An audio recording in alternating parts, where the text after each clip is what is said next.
Good morning and welcome to this meeting of the Scottish Affairs Committee.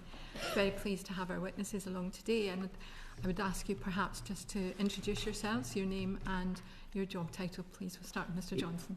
Yes, I'm Lawrence Johnston. I'm from Scarf. We're a fuel poverty charity based up in the northeast of Scotland. Hello, thank you for having me here. My name is Mander and I'm Policy Manager at Citizens Advice Scotland. Thank you.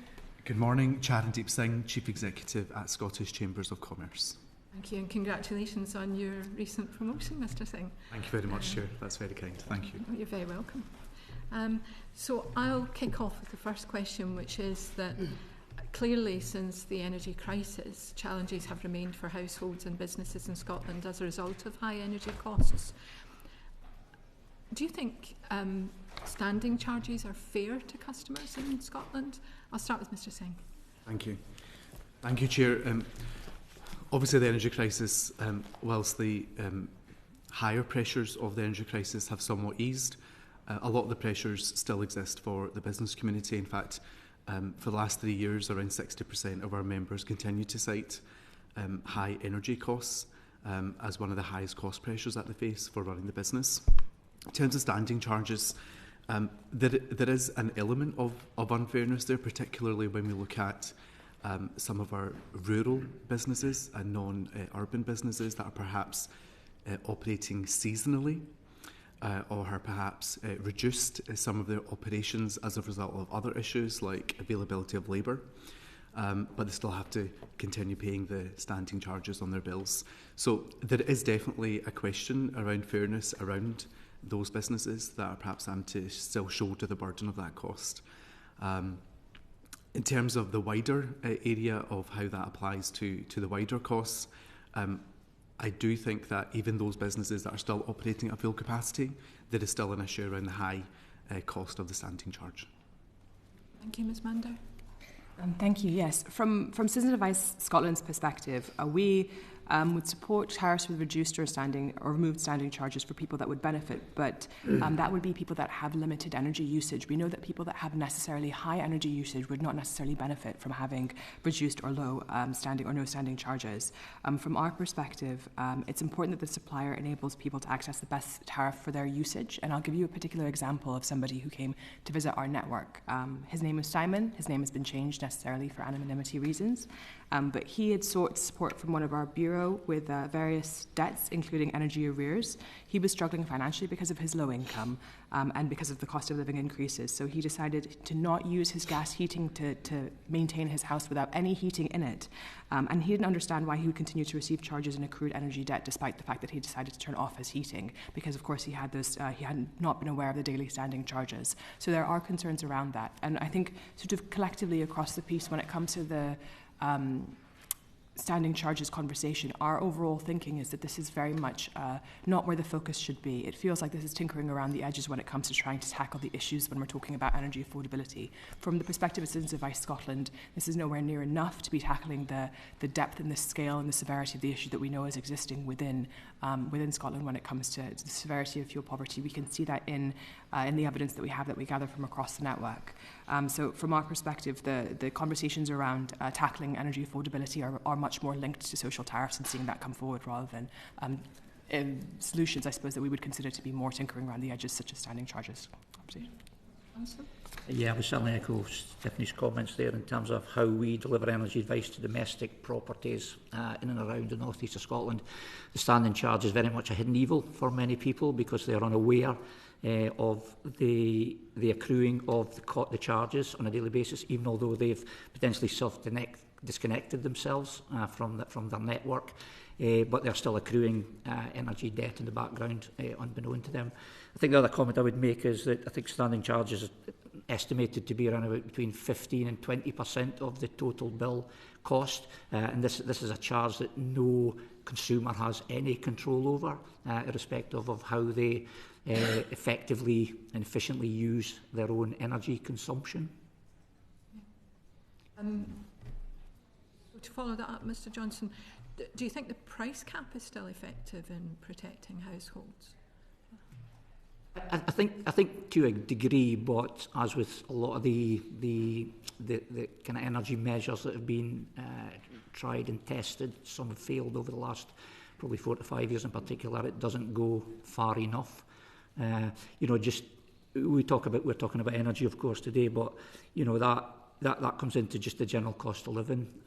We talk about poverty, and poverty is a symptom of society, not just energy poverty. So I think the energy cap, to some extent, helps a little, but does not go nearly far enough to support the people who really are the most vulnerable in society. Be your view, Ms Mander? Absolutely, we would completely echo that. From our perspective, we need to be seeing a social tariff because, in our view, the energy market is broken and there needs to be root and branch reform. Seeing a social tariff brought forward as a priority would be very much what we would be keen to support. I think we'll come on to the social tariff actually a little bit later. But if I could ask Mr Singh, without a price cap, how exposed would Scottish businesses, especially smaller businesses, be to that wholesale price volatility that we know is in the market? And is there a consequence from that of to investment, for example? Thank you, Chair. Of course, SMEs are not protected by an energy price cap, and at the height of the crisis, chambers and other bodies and trade associations had called for more targeted support for SMEs, and we certainly welcomed the support that was offered to families and households. At the end of the day, support to any of these groups is critical. They're our customers, they're our employees, so we certainly welcome that approach. But for SMEs specifically, who are not protected by an energy price cap, the cost burden is high. When you add that cost burden to the increases in various taxes, whether it's devolved or reserved, or the higher cost of labour, for a lot of SMEs, a lot of questions have been asked around the viability of actually running a business in local communities. And our view is, as Scottish Chambers, in terms of the long-term impact of if businesses are questioning their viability when the cost burdens are so high, and we're not being protected or shielded from price caps or other interventions. We do have a long-term view around impact on communities and community resilience, and the impact of jobs in these local areas. We understand some of these solutions are challenging. So we've offered as chambers potentially other areas for governments to look at. So for example, if an energy price cap for SMEs is not possible, then what other interventions can, for example, the Treasury look at? Can they pause some of the wider taxation increases that have hit businesses quite hard, like national insurance contributions?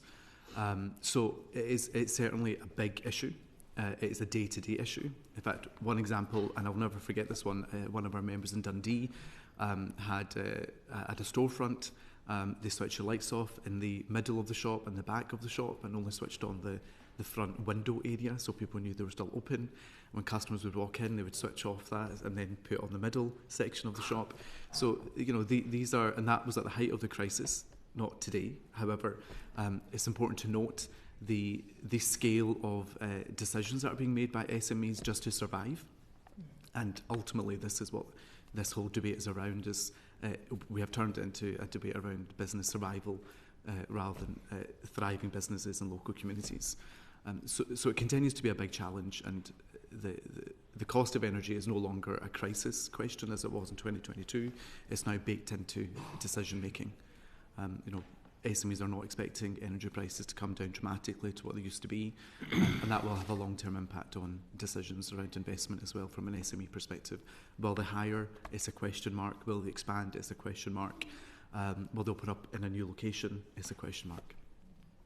Thank you. I'll pass to Susan Murray now. Thank you very much, and this is really for Ms Mander and Mr Johnston, and really to ask you about the barriers that are preventing households from reducing their energy debt. So once they're in debt, why are they finding it, or how do they find it? I'll kick off by saying I think that the root problem of this is really all linked back to energy affordability. So we know that years of unaffordable energy costs have left people in Scotland burdened with huge amounts of energy debt, and we see that throughout the network. So just to give you an example, in 2025, so this past year, we had more than 2,500 people coming to our network for support with energy debt, and a total of over £6.7 million of energy debt presented to the network. So the scale is enormous, and this is This averages to an average debt of £2,700 per household, which is a 43% increase since 2021. So the figures are very, very stark. We know the impact that debt has on people. It degrades mental and physical health, causes anxiety, depression, traps people in unsafe relationships, and it means that they're unable to plan for the future. And we know full well that that means that there is links into job loss, which then, of course, is in a situation where debt increasingly gets worse, which then has knock-on impacts on social housing, or social care housing, and the NHS. So I suppose, importantly, the message I'm trying to communicate is that energy debt is costing all of us, and it's incredibly important that we try and tackle that. Back to your question, the root problem with that is very much concerned with the energy affordability in itself. So despite the fact that there have been debt relief scheme that's currently in the process of being rolled out from Ofgem, the fact that the debt relief scheme is talking about a very specific time period is suggesting that the energy crisis is over, when we know from our evidence that that's not the case. And actually, the solutions that are currently on the problem the solutions that are currently on the table aren't really tackling the heart of the problem, because if we're not tackling energy affordability in the first instance, then we just see that debt is mounting and mounting and mounting in the background. So we can see that people are getting into debt just to survive, just for their basic essentials of keeping their houses warm and making sure that their children have warm baths and there's hot food on the tables. And this is not a luxury at all. This is a basic essential. So to be able to face the series of high energy costs and the severity of the debt is a real problem. And they find themselves in circles where they're just trapped in. Actually, I'll take a moment just to share a quote from one of the advisors that supports the network. She said to us that there's a lack of understanding of what the experience of being debt is actually like for people. People are doing their very best just to get by, and they're at the mercy of different organisations, their staff, their processes, and it's just one barrier after another after another. And it's a real sense that people don't know how to tackle it. They're feeling overwhelmed and not being in a situation where they have control over their finances.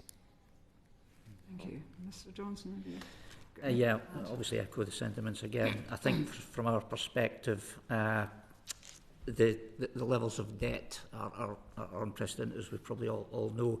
And maybe just to give some background statistics to us, and this is just for the North East of Scotland. In the past 12 months, our organisation has delivered over 4,000 home visits, individual face-to-face home visits to domestic owners and renters in the North East, through what we call behavioural advice, which is we give tips on how to save energy and consume less. We've estimated costs, and these costs are based on the Energy Saving Trust dynamic, is almost £800,000 of assumed savings or potential savings. Actual fuel bill savings through giving people advice on tariffs and suppliers, almost £350,000 we've been able to save households. And we've been able to support customers writing off almost £70,000 of debt through negotiation with their supplier.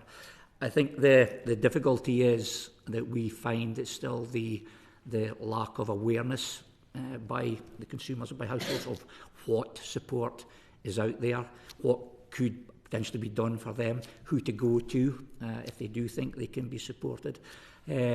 We are fortunate in terms of the area that we work in. We are funded by local authorities. We have also started to access some private funding in the past couple of years, but that is not the case across many other regions in Scotland. So I think that is a key thing for me in terms of I think we are able to reduce the levels of debt.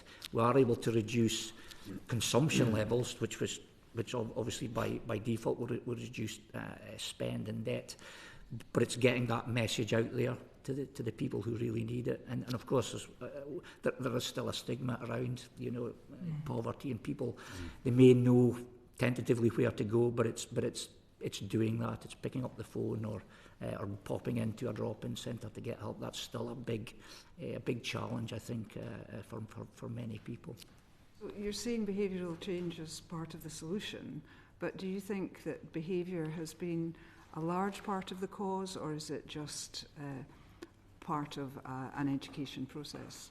It's part of the process. Obviously, I just think the net cost of energy is the main thing, but that is closely followed up by the energy efficiency of properties. And again, I'll talk about the North East in particular because a lot of stone-built properties, a lot of rural areas.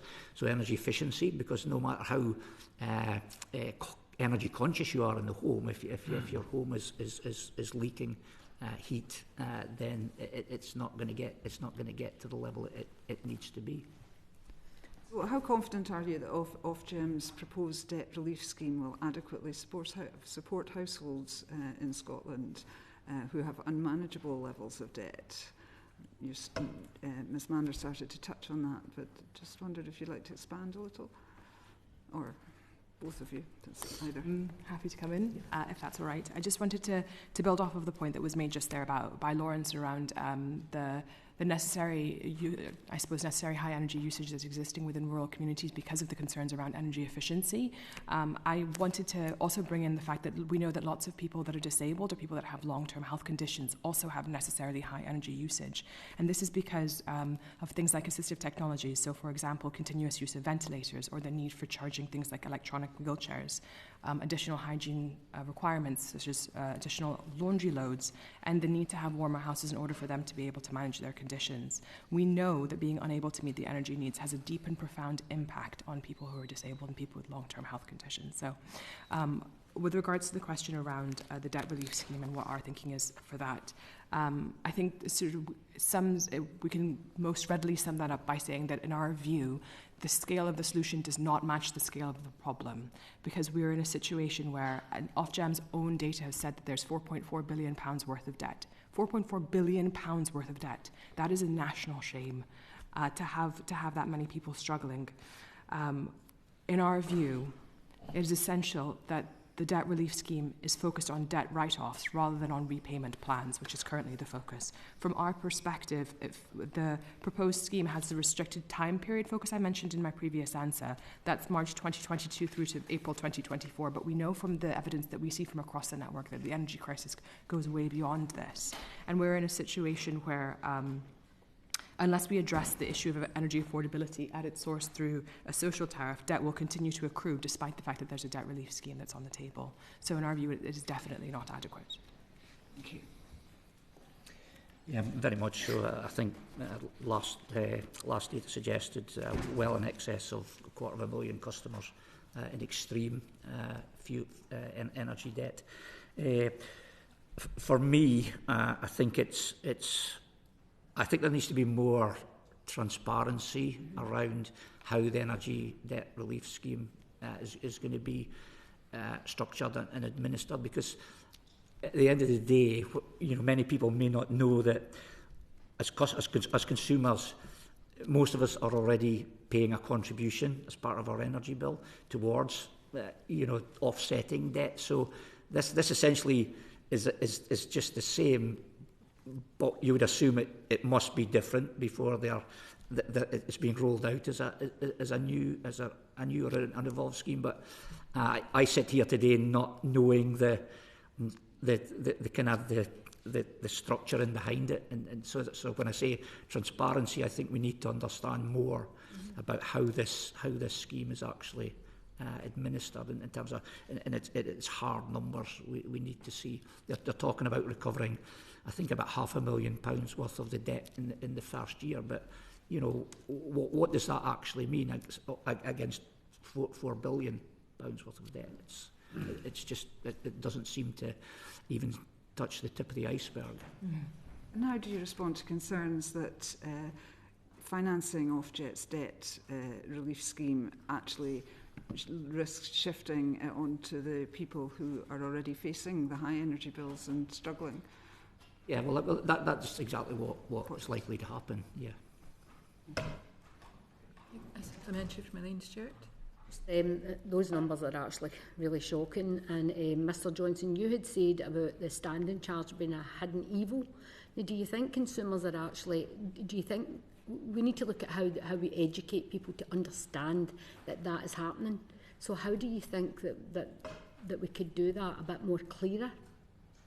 Yeah, I think. I mean, if we take again our organisation example, we're going into people's properties and we're doing an assessment, primarily to support them with their utilities, their energy. But we're not essentially a one-stop shop in terms of being able to solve or help them with other challenges they may have. But our network, we've got an extensive network, probably over 400, 500 now. So we can signpost and refer to other organisations. But we try and ensure that the journey is as seamless as possible. But I think in terms of that element of education, an organisation like ours could take on a part of that. But I think, again, there needs to be a more direct relationship with the providers, the suppliers themselves. And maybe it's part of the billing process. Maybe it's part of the information that goes on to bills and conversations.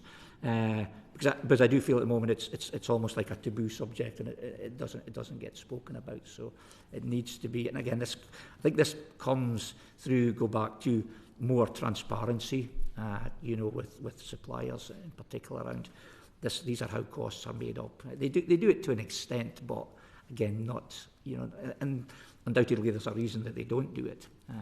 But until that gets thrown on the table, then I think we still have a challenge to deal with. Sorry, can I come in with that as well? Thank you very much for the question. I think from our perspective, we have the largest independent advice network in Scotland. We have a presence in over 300 different communities, and within 2025 we've put £170 million back into the pockets of about 200,000 people. So we know full well the difference that advice makes, and I think the question about how to make sure that people feel supported when it comes to understanding their energy bills is very much linked to advice and trying to make sure that there is sustainable and multi-year funding for advice services, because we ourselves as Advice Scotland feel that is a really essential part of ensuring that there is that long-term support for people when they are facing these struggles, and that's an essential part of this. But I think importantly that it's essential that the onus isn't put on the individuals that are they themselves struggling when they are facing fuel poverty, that they are having to navigate and understand very complicated fuel bills. The problem is not based on them. It is about a broken energy system and a broken energy market where it's incredibly complicated for people, even with expert advisors, to try and understand what's happening with the energy bills. That is an issue. The fact that the question is about education concerns me, because it feels like it's then shifting the onus on them rather than it being about making sure that the system is fit for purpose. Madeleine Jones. Thank you, Chair. Ms Mander, you quoted Ofgem's statistic of 4.4 billion energy debt, which is incredible, actually. Now, is that UK-wide or Scotland? And if That's UK-wide. So for Scotland, what is that figure? I'm sorry, I don't have that to hand. I can give you the figures that we see within our own network, which is £6.7 million, and that was in 2025. Yeah, but that's not Ofgem stats for Scotland, no? That's right, yes. The Ofgem figures are within their consultation specifically. Would you be able to send that to the clerks? Yes, of course. Absolutely. Angus MacDonald. While I've been listening to this, I've been Googling or looking at AI to find out how much profit the major utilities make. Mm-hmm. And it is it's multi-billion pounds in your profit in the UK. Now, I can be more specific, but I don't want to be. Do you think there is a case for an inquiry to be set up to look to see whether the utilities are profit gouging at the expense of their customers? Yes. Mr. Singh? It is, of course, a very important area. I think the committee should always look at areas of interest for any inquiries that are of interest, particularly when it comes to the topic that we are discussing today. So, we're very open to coming to a future inquiry on this on the particular topic you raise. On AI, it is if I take it just on a broader point, AI is obviously becoming a very emerging topic of interest to this country. We're investing a lot in this area, and it's a very energy intensive area as well. So I think we will need to look at the energy sector and how we're set up to have the benefits of AI in this country. But in terms of profit gouging topic, we're very open to coming to a future inquiry to talk to you about that. Supplementary from Dave Duggan. Thanks, Chair. Ms Mander and Mr Johnston, the Proposals by Ofgem for debt relief involve transferring the burden of that debt from people onto people's bills who are not in debt. Essentially, that's essentially what the plan is. Are you frustrated and concerned that Ofgem, and there's good reason to think Ofgem don't actually understand the market that they're charged with regulating, are you concerned that they think that the market is essentially, we have all these people over here in debt, and we have all these people over here who are not in debt, so we'll transfer that debt over to these people who are not in debt so that they can pay it? Forgetting, of course, that the people either side of the line are very close in their circumstance. So these people are only just not managing to pay their energy bills, and these people over here are only just managing to pay their energy bills, and it's a sliding scale out from that line. And these people over here in Ofgem's world are perfectly capable of shouldering the burden of the people just over the line and not managing to pay their energy bills. Are you concerned that that's inherently iniquitous and unfair? Very much so, and again, I think this is kind of where my comment about transparency in terms of let's see some modelling. There may well have been modelling has been done by Ofgem, but I think the general public, the consumer, needs to have some visibility of that and just a better understanding of what the impact, because there will be an impact, as you rightly say, and it's essentially robbing Peter to pay Paul in the circumstances here. Yes, when you get to here and here at this side of the fuel poverty line, you just fall within fuel poverty and you've got the consumer. But again, there's an argument to say, should that consumer who find their bills affordable and they have the disposable income, should the onus be put on these people? I think there's still a question there that is that fair? Probably not. From our perspective, we think there's lots of flaws in the debt relief scheme that they've put forward. From our view, we think that there really needs to be a much more, ambitious and holistic approach that's taken that is much more focused on debt write-off. It feels like at the moment the proposals are all about looking at particular details that are tinkling around the edges, and it feels like we're sort of, and just to clarify, this is now the second winter in a row we've been consulting on the debt relief scheme that Ofgem have proposed, and this is now a second winter in a row that we have been facing these increased debts and the energy crisis is continuing, and the impact and the harm is being felt across Scotland. So to make the point that we are prevaricating and going backwards and forwards around the specifics of the design, instead of seeing that much more whole-scale root and branch reform that we need to be seeing and tackling of the affordability at the root through a social tariff, in our view, is what needs to be prioritised. We're spending quite a lot of time on this topic. But members are clearly very interested in it, so as long as members are happy to move more rapidly through the further sections, I'll allow another supplementary, not least because I want to have one myself. So I'm going to abuse the position of chair and I'll ask a specific question, Ms Mander. You've mentioned twice now you think it should be a debt write-off scheme. I had a very interesting conversation, and this is anecdotal, with an energy supplier recently who was telling me about a new scheme they've introduced, which means that they are providing air source heat pumps or solar panels to people who they have identified as being in debt to them. But the reason for doing that was because many of the people in the cohort they're looking at have had debt which has been written off, and then understandably accrue debt again the next year, and that again is written off, and that becomes a pattern. So some of their staff had suggested the best thing to do is actually to look at the system of heating in that home and see if there's a way of reducing the amount of energy costs that household faces by introducing a more effective heating system to that home. Would that, if it were possible for Ofgem to encourage suppliers to do that kind of thing, would that not be better even than having some form of debt write-off in the longer term?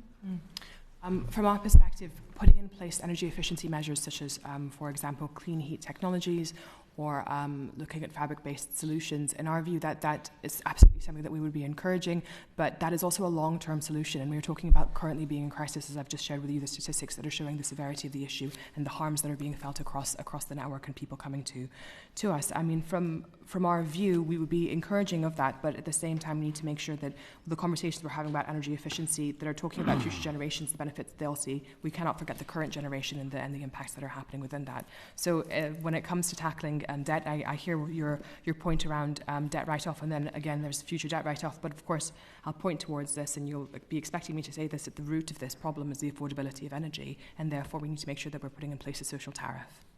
That's our view. Thank you. Cross. Thank you, Chair. It's a really quick question. For the proposed debt write-off, who would cover the cost of that? The question about how this would be negotiated cost-wise is not something that we have particular evidence on. What I'm here to present is what we've got evidence on from our network, the impact, the harm that we're seeing with regards to the current broken energy system. So that's what I would be. So it's not a plan with a plan behind it, it's just we think the debt should be written off. Who pays for that? Where the cost ultimately lands is not something that's been considered. No, where the cost ultimately lands from our perspective is a question that is a very important one to decision makers and ones that need to be tackled. But the problem about the current debt sitting with the individuals that are they themselves only using energy to meet their basic essentials is a problem, and therefore it's for decision makers to understand how best to balance the books to enable us to address this problem, but it should not fall with them. Thank you. Move on to the next question, Angus MacDonald. Coming quickly. So I'm an MP for Inverness, Skye and Wester Ross. And with the exception of Inverness City, everybody else largely uses electricity to heat their properties. And we know that electricity costs more than 4 times the price of mains gas. So a business, a hotel in Inverness might be spending £25,000 to heat their hotel, in which case a hotel in Mallaig or Portree is paying 4 times as much to do that. Now, nobody could possibly say it was right to pay 4 times as much to have the staff. So if somehow we've ended up with the second biggest cost of a business being 4 times as much for people who are not lucky enough to have gas. So if the one business I know pays 30% of its costs are staff, and 10% of its cost is energy. And in where there was gas available, it would be 2.5%. Do you have any specific interventions or feedback which you could advise us, which a process where we can really go through to make it more appropriate for households or businesses in rural areas to survive this extraordinary discrepancy? I'll come in if that's okay, Chair. So in terms of information and data, we can certainly supply the committee with our quarterly economic survey, but specifically looking at the geographical areas that you've mentioned. So it's a Scotland-wide survey, but it is delivered on a geography basis, so we can certainly give you data for the Highlands, for example. And clearly, just from the example you've given, there is a penalty on geography, and that is unsustainable if we are looking at every community in Scotland thriving and being successful, and every community in Scotland being able to attract investment and have strong, resilient communities. But clearly that's not the case right now. Even if you take energy aside, it's more expensive to have labour in some of these areas and hire staff. We've got to increase some of the wages to get people to work in these areas. We've got to offer more incentives for people to work in these areas as well. So it's quite a compounded cost burden for businesses. These are also areas that are part of Scotland's economic strategy in terms of tourism and renewables investment. So we've got quite a lot of work cut out on our hands to tackle some of these issues, but also make sure we continue with the long-term view that there are really exciting opportunities in all of these areas.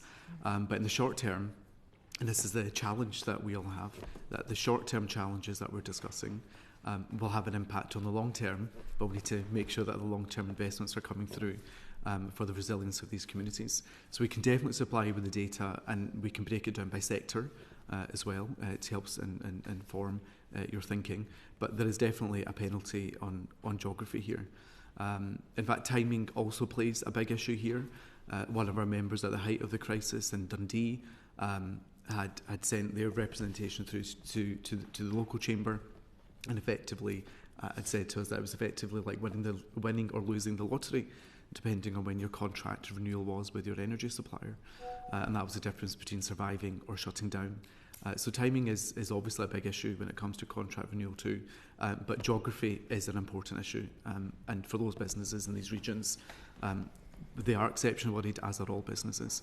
But in geographical terms, I think we do need to be acutely aware that there are specific challenges in these geographies.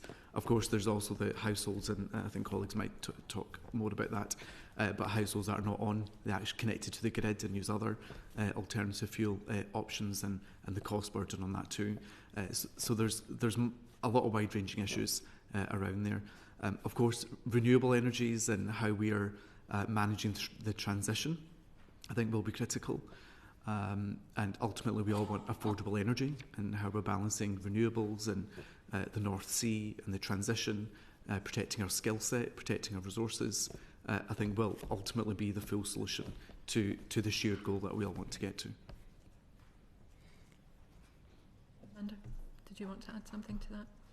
Please. Yes, I'm happy to come in. Do you want to go first? Sorry, the only comment I was going to make, Mr. McDonald, was your communities may be interesting to see how much awareness they've got of the existing Scottish Government funded programme, which is CARES, which is Community and Renewables Energy Scotland. So I don't know if you're familiar with that yourself, but this is in one of our partners, our delivery partners, administers it for the Highlands and Islands. We do it for the North East. But this is a kind of fully funded service by the Scottish Government, which supports communities, community groups in exploring and researching opportunities and potential to commission renewable energy, so wind farms, wave technology, etc. And that service basically means that there's a full evaluation done, reports, recommendations. The community can get hand-holding service to look at what funding's available, project planning, and then ultimately at the end of it all, the community benefits from clean energy, but also a kickback into the cost of the energy that they are consuming. So again, maybe there's an awareness gap there, where certain communities are not necessarily fully aware or who to go to get more information on it. And did you want to add anything to that? That's right. Yes, thank you. Just to say that, I'd mentioned earlier that we have a presence in over 300 different communities across Scotland. That includes remote, rural and island communities as well. So, for example, I'll point you towards a report called Up in Smoke that was recently released by Skye and Lochailsh Citizens Advice Bureau, where they were talking about the evidences, the energy challenges that are facing those that are in the local community. So in particular, they mentioned Donald and Marion, who are over 80, that have witnessed too many power cuts to count, some lasting days and days. But others have said as well that they have electric storage heaters that are very expensive to run, but then they use alternatives like log burners to try and make sure they keep their houses warm, and they can manage cold snaps and power cuts. But we already know that living in rural and remote communities have particular challenges. So, for example, they have colder and darker winters. I mean, it seems obvious to say, but it's the truth of it, which means that they obviously have higher energy needs in order to be able to counteract that. We know that those households, as Lawrence has already mentioned, have poorer insulation, and it's actually very difficult and expensive to retrofit. We know that those households often struggle when it comes to actually having people available with the skills to be able to put in place the energy efficiency requirements they would need. And we know that because of the fact that a lot of rural households are more exposed, they're also the material of the households is actually degraded because of the wind and the weather and so on and so forth. And it does mean that it actually affects the energy efficiency of theirs as well. And people who are living rurally also have more expenses that are associated with higher food costs and higher transportation costs. All of these things compound. That means that the question around energy costs is particularly challenging for people that are living rurally. And of course, further compounded if they are elderly or if they have disabilities as well. So from our perspective, when it comes to making sure that we're recognizing the issue of the particular affordability challenges they are facing, I'll point you again towards the social tariff, because from our view, a successful social tariff would factor in not only low-income households, but also households that have necessarily higher energy usage, such as those that are with disabled people, and households that factor in rurality, because we know that those areas face particular challenges. And finally, just to complete my contribution, the just transition, the energy transition that we're talking about here, it's really, in our view, central that the people that are really on the sharp end, including those that are living rurally, are baked into the design of what's happening within those programs and schemes, because it's essential that we recognise where they are, that they are really part of what we're thinking moving forward, because they are necessarily definitely more likely to be experiencing fuel poverty and extreme fuel poverty because of being rural. Thank you. Brief supplementary from Kirstine Sullivan. Thank you. Lawrence, you had mentioned the CARES programme, and I'm aware, as is this committee, that 5.5 million of funding from the UK government went into CARES at the tail end of last year, and that was specifically for community projects. Do you think there needs to be more work done to raise the profile of this funding that could better support communities in those areas that are struggling with high energy costs and those that are off-grid? Yes, I believe that is the case. I can only, again, kind of comment on the area we work within the north east of Scotland. We see quite a good return on investment in the programmes that we've been directly involved in. I can't comment on Highlands and Islands, but it may be worth visiting that with these local, probably by local authorities, I would suggest, because that can increase the communication breadth and width. I think there is with the community renewables energy scheme, there is still the slight conflict, I guess, in terms of our supply chain.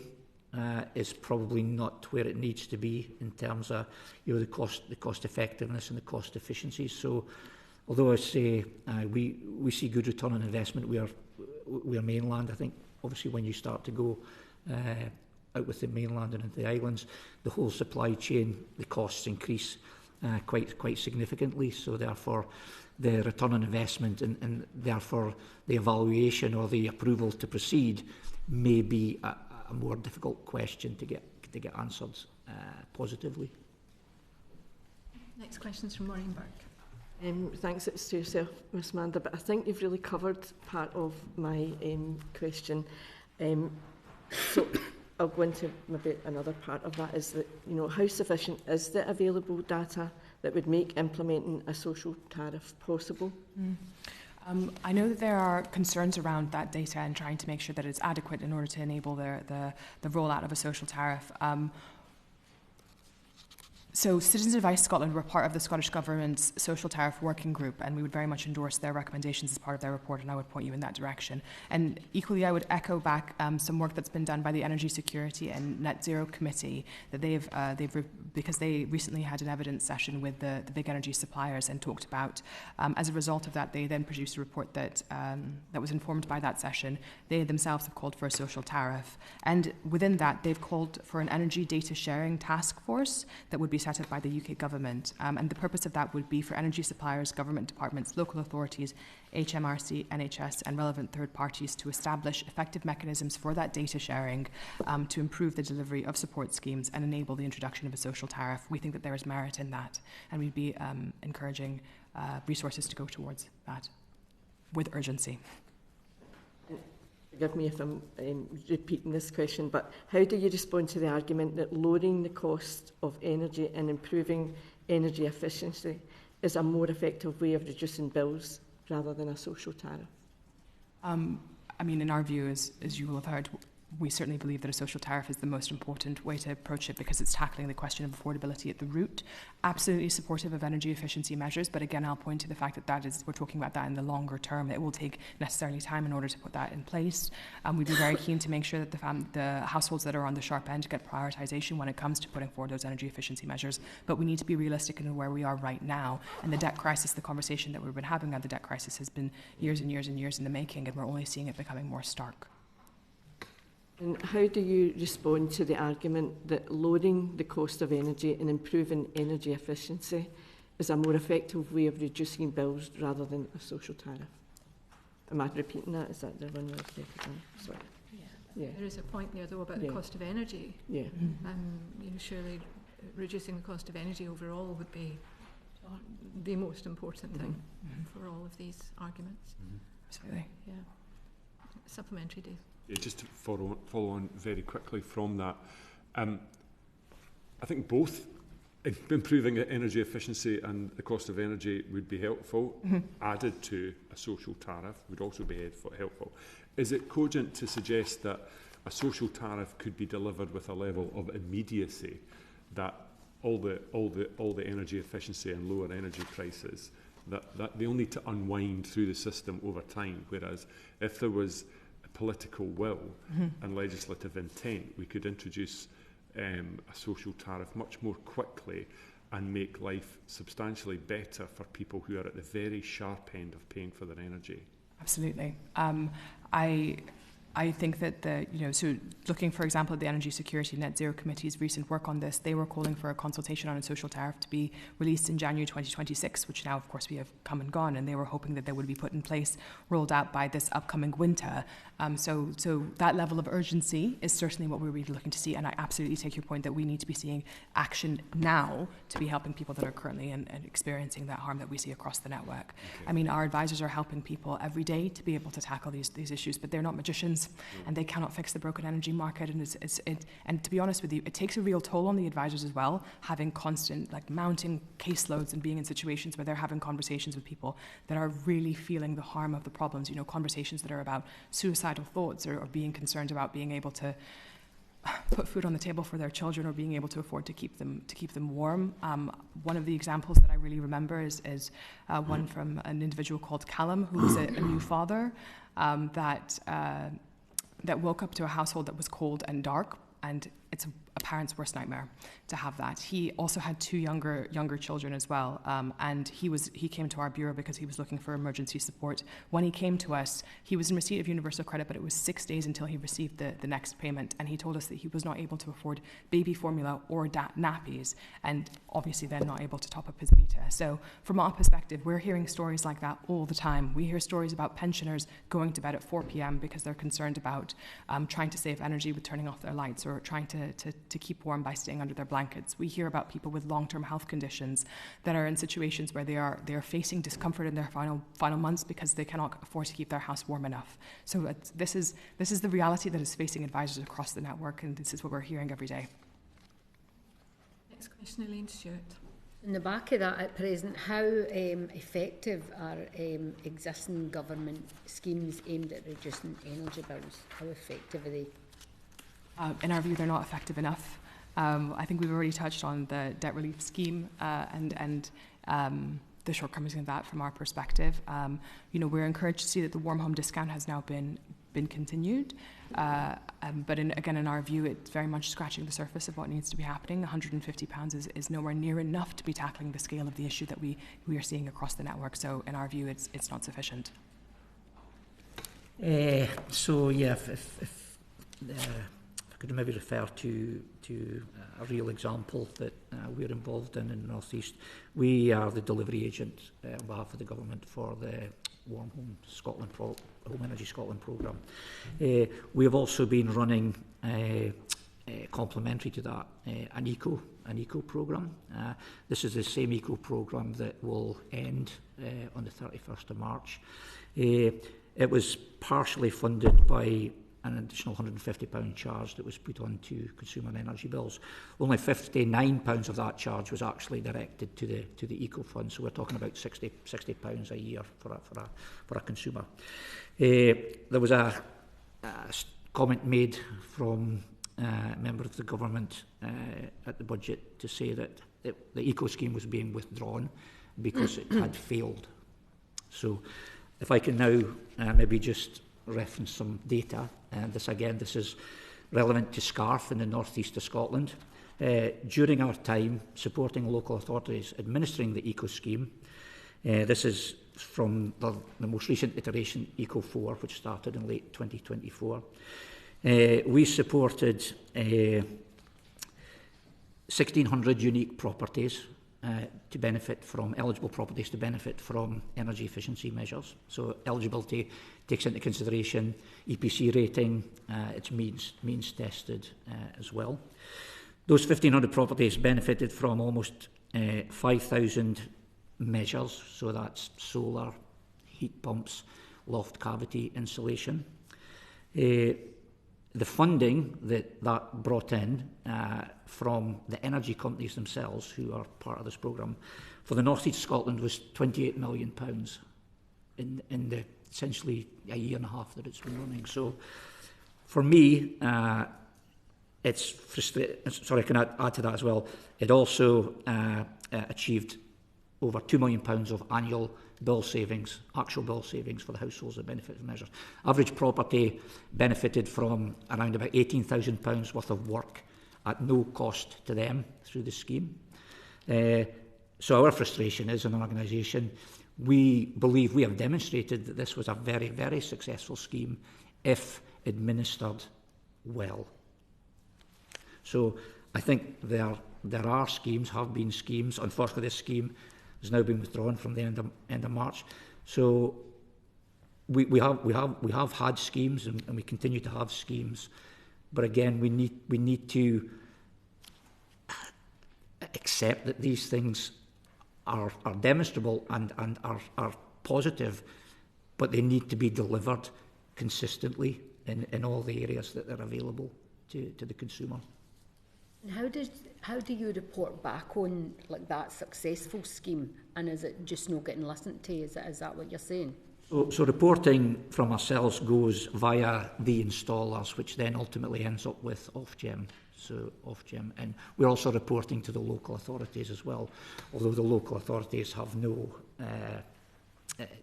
real weight or influence in terms of the continuation or the cessation of these schemes. What you're saying is listen to what's working. Thank you. This is for Mr Singh. Given the UK Government's energy measures target households and energy-intensive industries, are there similar interventions that would address the same challenges faced by SMEs? Thank you for that question. It's an important one and a big topic that's on the minds of chambers across Scotland and the UK. SMEs are not currently provided with any support, and as I said earlier, we welcome the support that's been provided to households. But clearly, as my fellow panellists have said, it's not enough for the households. And I think that this point is really important because, when we say households, the people within those households that are customers, that are employees, there may be part of our supply chain. We need that part of the economy to be confident. So if colleagues are saying it's not enough, then I think it'd be incumbent on us all to understand what more we can do. On the SME, and we also welcome the energy-intensive industry support, like chemical industries, manufacturing, but it's obviously on the larger end. But I think it's important that the government has intervened in that space. For SMEs, and I was actually just reminded of one of our case studies, and our members have welcomed this committee's inquiry very much, and we'd like to see it going further at a government level as well to understand the true impact on SMEs, particularly in rural areas, where they're struggling the most and they're making the biggest decisions in their business operations. And I would actually suggest that if you look at the Highlands and Islands, or the rural areas first, whatever we see happening there today is probably what's going to be happening in the Central Belt in 1, 2 to 3 years' time if we don't start to bring in the right interventions.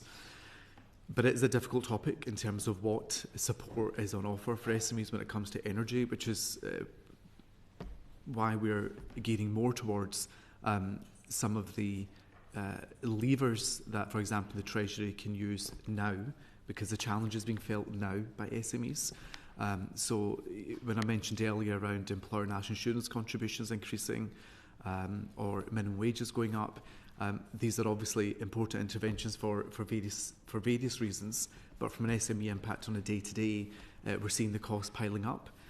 So members say to us, well, we might not be able to fix the energy prices or system today.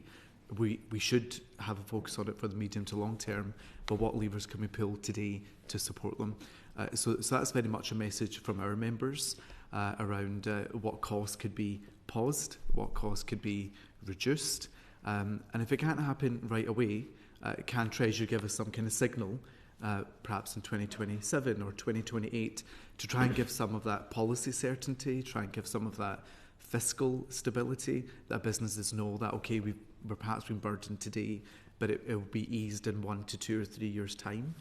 So I think some of that longer-term view from Treasury would be very helpful. But we understand it is a challenging topic. But from our members' perspective, you know, there's a hospitality business that spoke to us, and they've already reduced their business operating hours. They've already done what they can in their control. They're already negotiating with a new supplier, but they know that still won't go far enough. And that's the challenge that we're that we're all dealing with. And that question earlier around the non-rural, if you look at any of the SMEs around Scotland, ultimately is a lottery, depending on when your contract expires and when you had to renew it.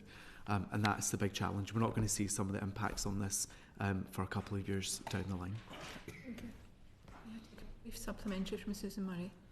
Well, just very briefly to Mr Johnston, you paint a very positive picture of the eco programme, and is interested in the way that the feedback loop goes back via the installers to Ofgem. Is there any difficulty with finding the skills needed to deliver by the installers?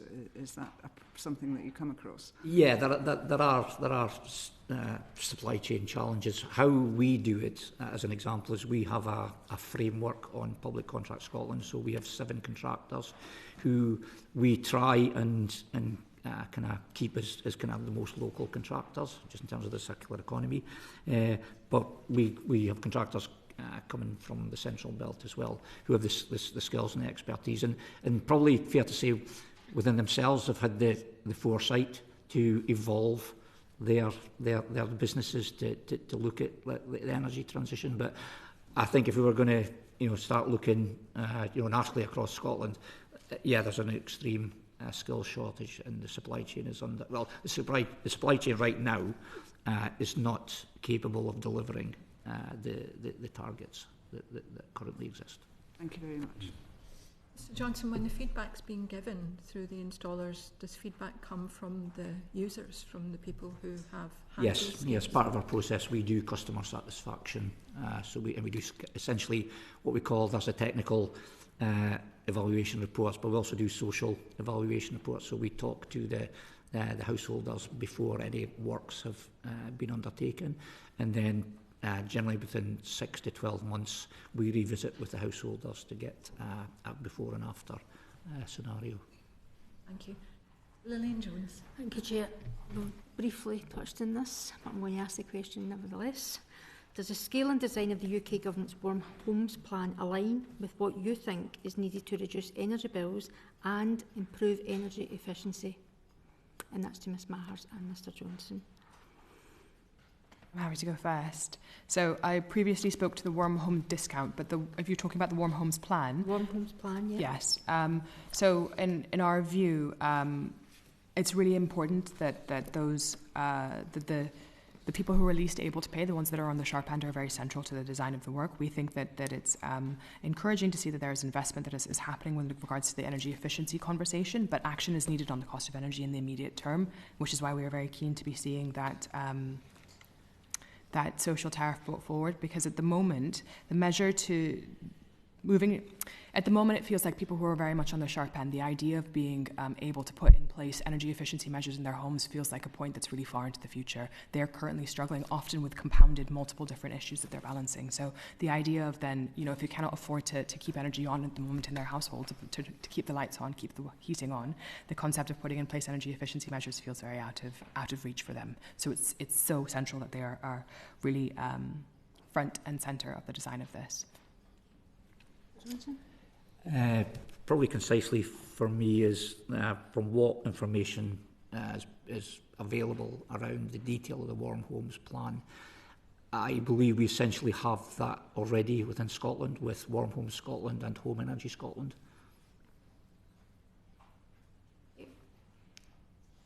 In your views, what policy interventions would best help consumers in Scotland make better decisions about their energy bills, consumption and home efficiency? I start? I would say, similarly, I'm keen to make sure that we don't end up putting the onus on the customers or on the people that are in situations where they are struggling to understand at the moment what their energy bills are really saying, and making sure that we don't that it's more about making sure it's as clear as possible and as accessible as possible to enable more of them to be able to achieve the level of the standard of living that we were hoping everybody would be able to achieve across the country. Measures that would enable people to take forward energy efficiency. It's very important to ensure that it's as accessible as possible, and it's also taking into considerations around, for example, location. So, for example, some of the bureaus that we have that are located in more rural or remote areas or island locations, if they hear evidence of people that have taken forward energy efficiency measures such as heat pumps put in their place, but we know full well that actually because of the location, there is a lot of challenges around heat pumps. So, for example, salt air can rust heat pumps, which means that the lifespan of them is much shorter. So there are specific things that mean that the energy efficiency measures that are put in place need to take into consideration the locations, the locations that are part of that, as well as the means of the household and their energy usage, their necessarily high energy usage. Yeah, I think, yes, of course, agree with Stephanie there, but I think just there's still, we talk about clean energy, and solar PV battery storage is probably would be the go-to, in my opinion, in terms of the benefits of moving to clean energy, but also the cost benefits as well. If you take heat pumps into the equation, not so at this point in time, again, because of the supply chain, because of the cost to procure and install and maintain a heat pump, but not just that, the cost to run a heat pump. We through some of the programs that we're involved in and the support and advice we give, people who have had the income, disposable income or savings to invest in heat pump technology themselves, are coming to us and saying, well, actually, I'm no better off in terms of the cost of my bills. So I think very much it's not one size fits all in terms of what people can do, and more importantly, what they have access to do. Supplementary from Angus MacDonald. Coming on the subject of heat pumps, so I attended a DESNZ briefing yesterday about the Warren Home Plan, which is obviously just in England, but it's the same theory in Scotland with the same benefit theoretically. I would say one of the biggest incoming in my inbox is people who put in heat pumps or had them put in for them. They were originally meant to last for 18 years, according to the briefing. I have many that have failed after 7 years. You don't get the grant again. So the cost of putting in a new one, once yours has been gone fat, has basically become so expensive they can't be used, or they can't be bought. And then the cost of running them is obviously a multiple of what people thought they would be. So people are being sold the idea it's going to be brilliant, and actually they turn out not to be brilliant. And then the last thing, coming back to Susan's point, is in remote areas where there's no gas, there is no qualified people to do them. So the councils or the housing association or private individuals have a real problem getting people to come and service them. So I'm just wondering if we've been sold a pup in rural or remote Scotland on these systems. I don't know whether you think it's that bad or not. I think it's evident that there has been an assumed lack of proper detailed research into what, and I keep going back to supply chain, that is what is required in terms of the physical, the componentry, the materials, but also who has the skills and experience. It's new technology or newest technology, but we still have, and again maybe more so in the northeast, there's still a very weighted association to the oil and gas sector. There's several training centres have come online in the Aberdeen and Aberdeenshire area to support the transition of individuals to transition from, not just from oil and gas, but just from being just normal gas Corgi registered installers. So there are things happening, but they're kind of playing catch up with what's already been set out as a strategic aim. So, effectively, they probably will never catch up unless something changes. That something has either got to be the target, which is less likely. So, therefore, the investment in the infrastructure and the supply chain needs to be fast tracked to get to where we need to be. That's the end of our session this morning, so thank you very much for your evidence. Thank you for coming along to the committee. We very much appreciate it. I'm now going to put the committee into private session shortly, so order.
This meeting of the Scottish Affairs Committee this morning and welcome our second panel of witnesses. Can I ask you, starting perhaps with Mr Hammond, to just briefly say your names and what you do? Thank you, Chair. Ned Hammond, I am the Deputy Director on the Customer Policy team at Energy UK, so I lead our work on retail policy and clean heat and also a lot of our work around bringing down energy bills. I'm Madeleine Gabriel. I'm the Director of Sustainability at the Innovation Foundation, Nesta, and I lead our area of work that focuses on cutting carbon emissions from homes. Hi, Christian Calvillo, Senior Research Fellow at the Centre for Energy Policy in the University of Strathclyde and UK Energy Research Centre, working across the energy transition. Okay, thank you very much. If I can start with you, Dr Calvillo. How do features of the UK energy wholesale market contribute to the high price of energy in the UK? Thank you very much. I think there is no surprises there that it's very much linked to the high cost of gas price that has driven the high energy prices over the last few years.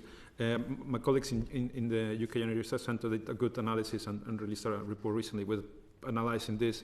And gas-fired power plants contributed to around 30% of all energy produced, all electricity produced. However, they set the price about 90% of the time over the last few years. So that's one of the main drivers here, of course. Yeah. And you know, we've heard a lot about the UK having the most expensive energy in Europe. Why would that be the case? It's partly because of this, right. But not only, of course, because other countries also had similar high gas prices. But there is also the element of what comes into the energy bill, the electricity bill.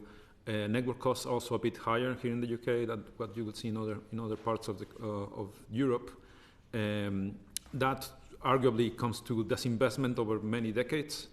So we need to catch up and we need to put more money on the network. The other part of it is the general policy costs. They're relatively higher here in the UK relative to other countries. In other countries, maybe they're less on the bill and more on other parts. Just for interest's sake, are there other countries that are comparable to Scotland, to the UK? There are bits and pieces that are similar. For example, Germany has higher tax on the bill than us, but the policy costs probably are lower. Their energy prices, wholesale prices, are not so different to what we have here. But I guess it's just going back to removing some of the policy costs. Anything you can do to remove from the bills and do something else is a positive thing. And my colleagues in the centre, we have done work on that, moving the green levies into general taxation, for example. It becomes a more progressive and a better outcome for everyone, not only more vulnerable. Yeah, thank you. Harriet Cross. Thank you. The expansion of the renewables across the UK and within our energy mix, how is that, in your opinion, going to impact pricing, either electricity pricing or industrial electricity pricing going forward? Thank you very much. Thankfully, again, my colleagues have done excellent work on this. The good thing about all this is moving forward as more renewables come online, the expectation is that 90% of gas setting the price will come down to 60 to 50% of the time, and as we move forward, they continue to go down. So that translates about, in the shorter term, maybe £20 a year per customers. So it will start coming down. Unfortunately, it's not a huge change from one day to the next. It will be gradual, but it will be on that order of magnitude. And does that £20 a year, does that include things like the impact of having to pay for curtailment payments? I mean, it was £1.5 billion last year, but we paid in curtailment payments. Curtailment, and maybe my colleagues here could also chip in, it is a cost, but it also will improve. That probably won't improve as quickly. There are two kind of main reasons for this. As we know, Scotland, the power lines in the transmission lines in Scotland are very congested, and we have all the offshore wind over there. There are two high voltage DC lines under the sea in the east coast that have been under development now. They're supposed to come online in 2029. Okay. When that happens, it will basically double the capacity, and it will reduce it massively. So it will continue to be around, but it will get better. And how do you, I mean, whether short-term or long-term, ideally both, how do you actually see the impact of renewables coming on, more wind coming on, changing? So the average electricity price last year was about £80 a megawatt hour. Yes. We've just signed on to AR7 at 95 a megawatt hour for wind, but that doesn't include things like grid and balancing and curtailment, bringing in, firing up gas when needed. So the actual price, what we've signed on for 20 years, is much higher than where we are now. So how is that going to reduce bills? It's quite a hard circle to square. Yeah, I guess not everything is on CFDs, of course. Part of it is coming from there, but there will be some generation that is no longer in a CFD, and actually, or the ones that are in older CFDs that are even more expensive. They were £150, for example. So coming down, it's a good thing, and the idea is that it will continue to progress as there is more. For example, we develop more offshore floating. That was an even higher price. At the moment, but it was the same happened with offshore wind 10 years ago. So I think that as we have more and more and more, yes, these particular ones will stay probably at a slightly higher price than what we would like. But also, in general, with the gas-fired power plants, it can be even higher. So getting rid of those very high peaks will bring the average down as well. Okay, so you see that it will stay higher for a wee while. Obviously, if gas was there as well, we'll still need gas-fired power plants. We will so we'll be building those anyway. Hopefully, you use it less, but yeah, I think they'll be built anyway, whether they're used less or not. I mean, that's just probably meaning they're less efficient if we're using them less, but building anyway. So what I'm basically getting at is the speed and the price we're paying for renewable energy now going to have a net positive or net negative impact on bills in the next, say, 5, 10, 15, pick your horizon of years? Yeah, of course. All the analysis I've been hold of, I've done by my colleagues and myself, suggest that it will be positive. But not as hugely as we would like it in the short term, but it will become more and more prominent, but positive. Thank you. Thank you. Ian Sullivan. So approximately 18% of an electricity bill is made up of levies at the moment to fund environmental and social programmes. But there have been long-standing calls to remove these policy costs, including from the Climate Change Committee and yourself, Dr. Calvillo, in order to make bills cheaper. Could I ask you, Ms Gabriel, first of all, what ways you think that the government could reallocate these costs in order to bring down the cost of electricity bills? Yeah, of course. Nesta's done quite a lot of analysis on policy costs on bills because, as you say, they're one of the major costs on bills. They're also disproportionately skewed towards electricity bills, which contributes to the gap between electricity and gas prices that was mentioned in the previous session. The government did make some key changes at the budget in November. Those changes involved removing 75% of one of the main levies, the renewables obligation, and paying for that through taxation instead. That was levied solely on electricity bills previously. The government, as you've also heard, removed the eco-levy so that from April that won't apply to either electricity or gas bills. Our estimates suggest that that removed 50% of existing levies for the typical household. So from April they will be paying half as much as they would have paid otherwise. However, that's still, over £100 of levies on the typical bill, and they're still skewed towards electricity. So our estimate from April is that 75% of the remaining levies will be on electricity bills and 25% on gas bills. And for a typical home, so I've written that down, that would be a sort of extra £83 on their electricity bill and an extra £28 on their gas bill. So further changes could still make quite a big difference to people's bills and to the electricity and gas price ratio. Well, how do you think they could further reduce those additional costs, policy costs? Well, I think there are two key options. One is to move more of those levies into general taxation, and the other is to shift the balance between electricity and gas bills. So far, government has done mainly removal. There's not been much rebalancing, as it's been talked about. We thought there might be some further rebalancing with the Warm Homes Plan, but that didn't come through. There are pros and cons to both. I mean, the main renewables, the main levies cover cost of legacy renewables. So the renewables obligation is the key one. The other main programme is the feed-in tariff, which is payments to people who put solar on their roofs several years ago. So these are not possible to get out of.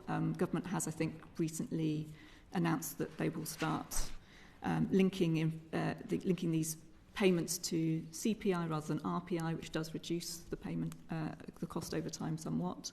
But otherwise, it's a question of who pays for it rather than can you pay for it, sort of moving the costs around, really. So more could be brought into taxation. As my colleague said, that would probably be the most progressive way of doing it. Another option is to move some of those between the bills and to make sure you do that in a way that doesn't disadvantage those who need to use a lot of gas. Do you foresee any negative implications of moving the levy costs to general taxation? I understand the argument for doing it, but I'd be keen to hear any potential negative consequences. I think it's really a question of who pays. I think there are some people, even in the energy sector, who question the general assumption that it will always be more progressive to move them into taxation. Nesta hasn't done detailed analysis on that, so I don't have a view on it. I don't have any other views about why that would be more negative. Yeah, I mean the obvious thing is just the fiscal headroom that the government has. That's where the trade-off always comes with that decision.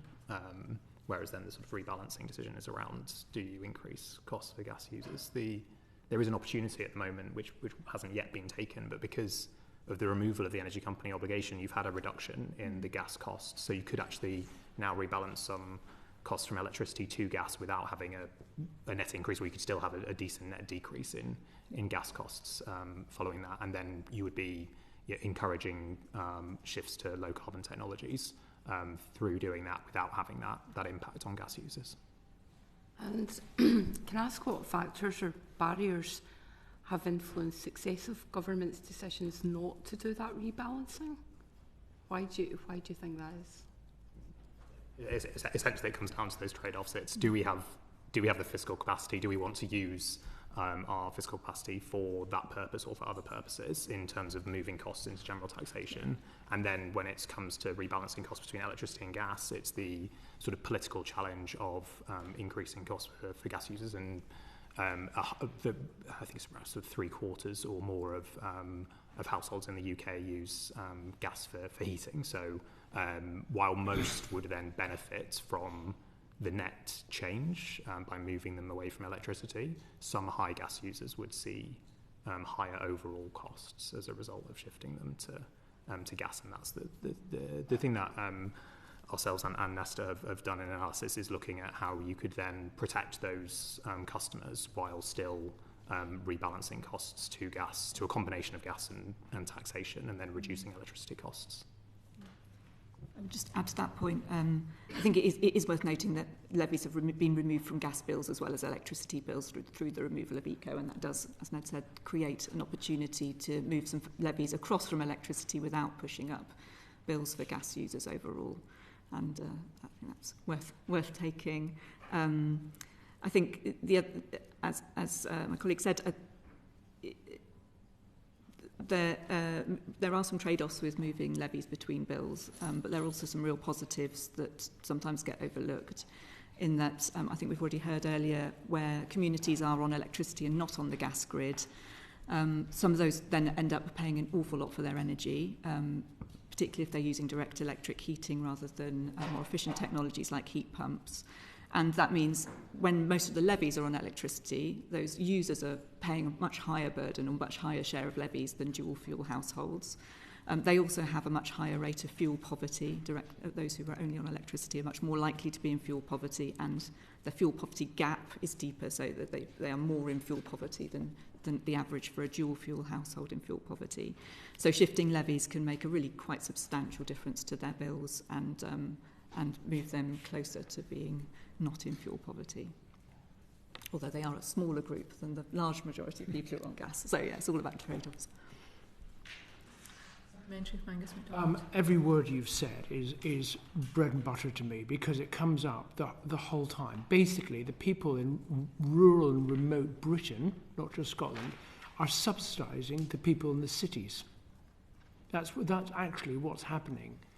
And when you take on senior people in government about this, what they don't say is effectively the vote is the 80% of the people in the cities. And you cannot put the tax on the gas because they will kick up stink about their energy prices going up.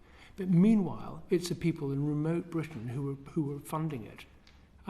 And I just cannot get this message through, and it is really harming remote Britain. So that's a statement rather than... Do you want a question? I would like a question. Would be helpful. I haven't got a question. But thank you for bringing up your point. So Mr MacDonald's put his point on the record, but we'll now move to an actual question, I hope, from Dave Dugan. Yeah, leaving aside that individuals pay roughly 50% of exchequer receipts anyway, the £150 of levies moving to general taxation it's not really a discount, or insofar as it is a discount of your energy bills, you're picking up the other 50%, the other £75 somewhere else in your life. What consideration do any of you have for the Chancellor? Unlikely as this may be, if the Chancellor was to remove the 5% VAT, which would be an instant and actual discount on energy bills. So when that was being sort of like considered ahead of the budget, we suggested that a better option would be the option that the government ultimately went with, which significantly reduces electricity costs relative to gas, as well as reducing the burden of energy bills as a whole. And so then you get those dual benefits of reducing energy costs for everyone, so you're helping people have more, you're tackling the cost of living, you're helping people have more cash to spend, so you're helping the economy. But also you're getting that benefit of, by reducing electricity costs, you're making it more attractive to shift to low carbon technologies like clean heat solutions such as heat pumps, and as a result you're enabling that sort of like new market to develop more significantly. And as we do that, if we make that more attractive, more people start shifting to electric heating solutions. It means that we are getting an increasing number of electricity units being consumed. That means that the fixed costs of electricity, like network costs, are then spread across more units, and we start to bear down on electricity costs, and you get that sort of virtuous circle where it becomes more and more attractive to get heat pumps. So as the initial people get them, then it becomes attractive for the next people. So that's where that sort of longer term benefit of the policy that the government ultimately chose of removing 75% of the renewables obligation was a better solution than cutting VAT. I'd add that I think in terms of government's fiscal situation, removing VAT and removing levies is similar, because if you're foregoing a tax, you're going to have to make up that difference elsewhere. And like with Energy UK, we supported the removal of those levies rather than removal of VAT for the same reasons that my colleagues set out. Thanks, Chair. Susan Murray. Thank you. Mr Hammond first, if that's okay. Ofgem has announced plans to introduce a requirement for suppliers to lower the standing charge tariff for customers. What are the implications of recovering a greater share of network costs through unit rates rather than a daily flat charge? So anything that shifts costs from the standing charge, which is, as much as it's controversial, it's a very important cost. It covers like fixed system costs. If you shift that into unit rates, you're creating a sort of volume risk. So basically, if we say, for example, have a mild winter and people use less electricity, less than expected, then that cost is not recovered. So you therefore need to sort of bake in higher cost for that risk. So there's a possibility that you make sort of overall costs higher as a result. The other challenge with the sort of specific Ofgem proposal is that there's a risk that this sort of sends a message to the market, to customers, that this is a sort of, tariff that requiring suppliers to do, so therefore it's the one you want to get. And actually, high consumption users, which includes vulnerable customers and low-income customers, would be at significant risk of having much higher costs as a result of moving on to that tariff. So we really think that proposal is not a good idea. What is better is Ofgem's cost allocation review that they launched towards the end of last year, which is a sort of like thorough review of costs in between the standing charge and the unit rate, and looking at various different options for how the standing charge could potentially change in the future. So we're encouraging them to focus on that review, do that properly, and make sure we've got a proper long-term solution for how standing charges should be done in the future, rather than going ahead with this sort of temporary measure that could have significant negative consequences. Can I just chip into that one? It's a difficult one, and I guess it goes to the general panel before that we're discussing about this. The reality is that it's very damaging for very vulnerable consumers, but it's true that not all vulnerable consumers are low energy users. They can use a lot of energy for medical reasons or whatever. So it goes back to that element of we need the right tariff for the right people. This is potentially a good option for many, but not for everyone, and we need to be careful about that. And I think, going to the previous point, the main challenge here as well is the cost of wholesale electricity. If we can make that cheaper, everything else will look a lot better. One small additional point, if I may, is that as more homes start generating their own electricity through solar generation, for example, the amount of electricity they import from the grid may fall. So if standing charges are low and those fixed costs are recovered through unit rates, some of those households will be using fewer units, and therefore maybe contributing less to the overall cost of running the electricity system. That's probably not going to be a huge problem for the UK in the near term, but in some other countries, for example in Australia, where solar uptake has been very high, that has been a problem, and that is one reason why we need to look at how you allocate those fixed costs. Thanks. Curtailment charges, Dr. Calvillo, are a huge challenge. People find it inexplicable because it is inexplicable. It's like buying an exquisite generator and connecting it to your off-grid house with a 13-amp cable and then only being able to operate your lights, not your heating. That's essentially what the UK has done with its investment in offshore wind, that it cannot connect to the market except in times of low demand. It beggars belief. Has any other country got itself in this mess? That's a good question. I cannot comment on all countries, unfortunately. It's not. I haven't looked into detail. I know that it happens in other countries as well, definitely. I think we're probably particularly bad because of those network challenges that we highlighted before on the transmission, the famous B6 and B4 boundaries from basically highlands into Central Belt and then further into England. Having said all that, I think that also it's important to remember, well, two quick things on that. a system with no curtailment is also not desirable because it will be a very expensive system. You will need to have a lot of network. You use a lot of time in order to have zero curtailment ever. But a little bit of curtailment is necessary, but we have too much. I agree with that. It will get better, as for the reasons I highlighted earlier, of more interconnectors, cables becoming online. The other thing that is important also here is that curtailment is occurring at the moment because I think we're probably not flexible enough as well. It's not as important as the network challenge, but still something else we need to consider. As we become more flexible, there will be less need to turn down generation in one place and get gas-fired power plants in the south, for example. Yes. So my concern, if you could explain, if I'm accurate, is that we have the worst of all worlds because bill payers are paying for all the investment through contract for difference in all the offshore wind that we've got. We're not getting the benefit of that because we can't get it onto the network in the volumes that we require. And so people are very focused on curtailment charges, but they forget, of course, that the demand that offshore can't meet still has to be met, which then requires the dispatchable power of gas to be switched on. So it's a triple whammy. We've paid for the renewables, we can't get the benefit, and then we have to pay for gas, and now we're having to pay for massive upgrades to the grid, much of which is going to come down through my constituency and others in the east coast of Scotland, to bring energy not to the east coast of Scotland or anywhere else in Scotland.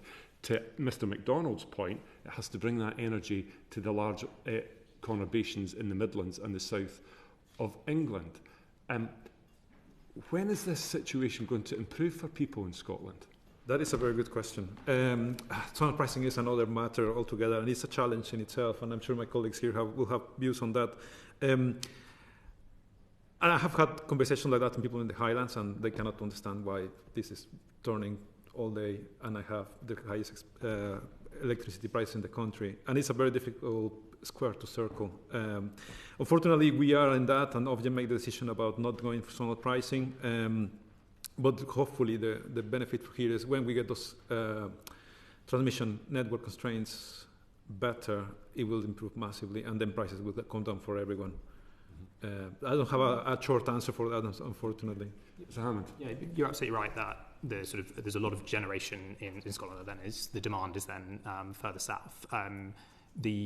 Scotland has the benefit of those great sort of like natural resources with a lot of ability for offshore and onshore wind, and we've got to make sure that there are benefits in Scotland for that. So we are seeing that in terms of the job opportunities there. So the sort of transmission development that we've been talking about, there's thousands of jobs that are being created as a result of that investment. And the other area where we need to see the benefits is in the sort of like community benefits that are provided as well. So there's a pretty decent setup in Scotland for that in terms of voluntary community benefits for onshore wind of at least £5,000 per megawatt of capacity. And we see that go into things like STEM education, but also in direct electricity discounts in some areas as well.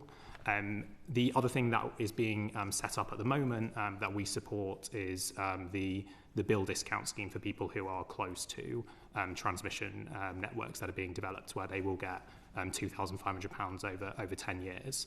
So yes, it is absolutely right that a lot of that generation is then going to demand elsewhere, and it is really important that there are benefits in Scotland to it, but there are potentially significant economic benefits as well as benefits to those local communities as well. Would you say there's a fair balance between transient benefits for the local communities during construction and structural benefits that will endure over time? Because even the discount, if you happen to be near a pylon or a new pylon, is limited to 10 years. These pylons will be there for 70 years at least. Yeah, that's absolutely right. And there's always got to be sort of like a balance between how long those benefits could last for. And I'm sure there's been discussions about the sort of perfect amount of time for that. Obviously, 10 years is a decent amount of time. So Obviously, who says 10 years is decent? I mean, the industry. Sorry, yeah, so that's a subjective point. In terms of the sort of like community benefits, they will typically last for the lifetime of the project as well. So they are providing benefits for sort of 20 to 25 years as long as those projects last. Yeah, absolutely. There is a sort of like conversation to be had there about whether this sort of scale of the benefits in the local area match the benefits to the country as a whole. But it is, if we're talking about reducing energy costs here, we do need that development to happen so that we can shift away from volatile gas prices that are set on the international market. And we do need that grid development to take place to get that generation to where there is demand. And then we also need to make sure that the other thing that's aligned here is the electrification of demand as well, so that we're actually sort of consuming those units that are being generated. And that is where the sort of like big sort of policy gap is at the moment. What's your estimate as a representative of industry about when any of our constituents will see a single penny come off their electricity bills as a result of grid investment? So we expect that by the sort of like 2030s is when we'll start to see bills come down significantly as a result of the shift to renewables. 2039? We don't the exact year. I couldn't tell you right now. The critical sort of thing here is that you have renewables development, and we've obviously seen like a fantastic auction in the latest CFD round. So there's a lot of development now in the pipeline. It's really important that is aligned with grid development taking place. We've seen from the sort of latest Ofgem price control that sort of is now enabled in terms of the investment, but we have still have a lot of challenges around the planning and consent process there, which risks those things being delayed, and therefore, as you say, the problem of having a lot of renewables without being able to get it to the places where the demand is becoming worse. So we really need to make sure that can happen.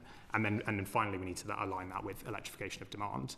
And that's where we need to see more policies to help reduce electricity costs now, so that more people shift over to low carbon technologies, and then we start to, as I say, see those costs spread across more units. When you say reduce energy costs now, energy costs are going up now. We expect that sort of, if you align all of those things correctly, by the end of the decade, you could see electricity bills sort of meaningfully lower than they are at the moment. Mentioned Angus MacDonald. Mr. Hammond, I really want to challenge you on quite a lot of what you said. So I was in the Highland Council Planning Committee, and I've now been very involved in this whole thing. We are seeing the industrialisation of the Highlands. You talk about the jobs. They are not local jobs. They are teams of thousands of people employed by main contractors coming up. The turbines are made offshore. They're very often owned by overseas utilities or infrastructure funds. The community benefit in the Highlands last year for a population of 250,000 people was less than £10 million. For Scotland as a whole, it's £30 million for multi-billion pound industries. We are not seeing the benefit. So the utility industry, it's admittedly not their fault entirely, but we are not being fairly compensated for the fact that we are generating Britain's electricity. That is a fact. It's absolutely more work to be done in terms of making sure there's as much of the jobs that are linked to these are in local areas and the supply chain is domestic. We're seeing certain policies that are helping to do that, like the clean industry bonus, for example, that has made sure that £3.4 billion is in the UK rather than being elsewhere. And there are sort of policies that the government is bringing in place to help workers that are currently in the oil and gas industry to move across to renewable energy industries as well. But there absolutely is more policy development work to do to make sure, as you say, those workforce benefits are in the local area. In terms of the community benefits, I don't have the exact figures to hand, so I'll have to. But there's a minimum level that is set, and then there's a negotiation that takes place between the developers and the local communities. So it's absolutely right, as you say, that developers are providing a requisite level to those local communities so that they are being rewarded for hosting that infrastructure. Lillian Jones. Thanks, Chair. It's for all panel members. Consumer bills are projected to rise following Ofgem's approval of £28 billion of national grid upgrades. If not through consumer bills, where else could the cost of decarbonising the grid reasonably fall? Anyone volunteering to go first? I can go first if people. I think it was discussed in the previous panel as well, and I think one point to mention this. That it's important to kind of break the cycle of debt, like no matter how you want to recover it, but make sure that it doesn't happen again every year. Otherwise, you will end up having this issue coming on all the time. And by that, it's just making the affordability of electricity and gas better. How to recover this? As I mentioned, kind of on the general element here, whatever we do to remove from the bills into taxation tends to have better outcomes for the economy and for the households themselves.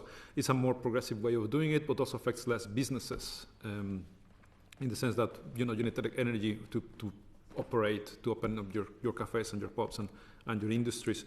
So anything we can remove, it tends up to be a better outcome. Also, it's a more progressive way of recovering the money. Proportionally speaking, lower income households will spend more of their income in energy but than higher income ones, and taxation and the tax they will pay will be lower. So it's a good way to rebalancing it. I think my colleague set out at the beginning a really good explanation of what has happened to energy prices over the last few years and what has driven those, and that's largely, as he said, due to the prices of gas. But over the next few years, wholesale costs might make less of an impact on bill rises than the costs we've been describing today, so investing in transmission and distribution networks. I think we would see that as a sort of transitional cost to a renewable-led energy system, and something that we have underinvested over the last few years in the energy in transmission and distribution, and we now need to catch up. I think two points I'd make in addition to what's already been said. One is, and it's building on points that Ned has made, one is that although large amounts of money are needed to invest in the grid, if electricity demand increases, that can be spread across more units of electricity, which might mean that on the whole, bills aren't increased that much. So I think the NIC, now Nesta, had estimated that the distribution costs, so the distribution network costs on a typical bill would rise only by £5 by 2050 as a result of investment in expanding the grid because of that additional demand that would be on. And so spreading those costs more evenly. And I guess the other point is that if you do see this as a transitional cost, sort of a one-off step change to a new type of energy system, maybe there is an argument for more of that to be borne by the Exchequer rather than bill payers. And we haven't done detailed analysis on how those costs could be distributed. In terms of the sort of the principles of this, network costs are an essential part of the energy system, so it sort of makes sense that they are paid through energy bills. There are other schemes, we've talked about policy costs, where it was actually the government effectively providing a subsidy to early stage industries, and that was chosen to be put on energy bills, where actually it would potentially make more sense to pay that through taxation. Similarly, social schemes, equally, you could say, could be paid through taxation. The question is sort of at what point they're paid, and whether you could, how they're sort of spread over time. So obviously these networks can be developed, as has been mentioned, they're going to be lasting for several decades, and the network companies go through sort of rigorous price control period with Ofgem deciding on exactly when those costs are going to be recovered. And we actually saw a change between the draft decision last summer and the final decision in the winter about how quickly that cost will be recovered, and it's actually going to be recovered slightly slower than expected. So the increase in costs this April won't be as big as it was going to be, but it will get to a similar point by the end of the decade. But by that point, that's when we'll start to see the benefits of the additional grid reducing curtailment costs, and if we see electrification of demand getting it spread across more units, so it won't have as big an impact on bills. Given the scale of planned upgrades, how realistic is UK Government's aim to reduce bills by £300 before the end of this Parliament? Let's start. You want to start? Yeah. It's challenging, but I don't think it's possible. I don't think it's impossible. I think it can be done with a number of things. It won't be by one single thing happening, but it will be a combination of several. Reducing the curtailment cost, as we highlighted, that will give us another £40 by having those two extra connections online. The increase on renewables will reduce the dependency on gas-fired power plants. That will give us another £40 a year, 20 to £40 a year reductions. What just happened on the budget about removing the levies and eco from the bills, that gave us, I think it was estimated 150. So by doing all these little steps, it will get us closer to that point. I cannot guarantee, of course, that it will actually be that, but I think it's going in the right direction. Hopefully, there are no more delays. We get more renewals online, and we can make it happen. Yeah, I mean, at the system level, it's dependent on that alignment that I've talked about around renewables grid and electrification of demands. The other sort of key things on the sort of customer end of the spectrum are some of the things that were talked about in the previous session. So we need to see a better targeted support scheme for those who are struggling the most. There are some things that the government could do on that now as sort of stepping stones. Things like tiering support, so the people that are struggling the most are getting more. It does need to be a larger scale scheme as well. £150 is just simply not enough with energy bills at the current level. And then, over time, we need to see a better targeted scheme using things like income and health data alongside energy consumption data to make sure that we're targeting those that are struggling the most. The other sort of key areas are kind of making the most of the Warm Homes Plan. That's a really good start. The ambition in that is fantastic, but the policy development still needs to come there. We need to see exactly what the schemes for low-income households and exactly how the sort of financial transactions are going to work. And the final thing is tackling the energy debt crisis. So it's already mentioned that on official figures, that's over £4 billion. On our numbers, it's over £5 billion. And the average customer is paying £60 a year towards debt recovery costs. We need to see a combination of things to help that. Partly that's tackling affordability with some of the things I've just mentioned. It's also making sure that Ofgem's debt relief scheme actually works effectively and is expanded and better targeted over time. We also need to see an improvement in the relationship between energy suppliers and debt advice agencies. And our vulnerability commitment is increasing our work significantly on debt this year. So that will look into that. And the final area is we need to see regulatory drivers that encourage customers to engage with their suppliers if they are in debt, and also make more pathways for debt recovery with their customers specifically, so that we're not having to spread it across so many people. Given rising network costs, will consumers feel the benefit of the UK Government's 150 bills cut announced in the autumn budget? The latest forecasts for the price cap are that it will come back down by around £100 in April. While it's not exactly in line with the government announcement, it's still a significant decrease. It's really important to note that £150 is an average figure, and so there'll only be a few households that actually see exactly that reduction. Is really dependent on your level of consumption, the fuel type you've used, as we've discussed. So while sort of everyone is likely to benefit, the amount they will benefit will vary. We've also been doing a lot of work with government to ensure that customers that are on fixed tariffs, which is about 40% of the market, are also seeing the benefit filter through to their bills in April.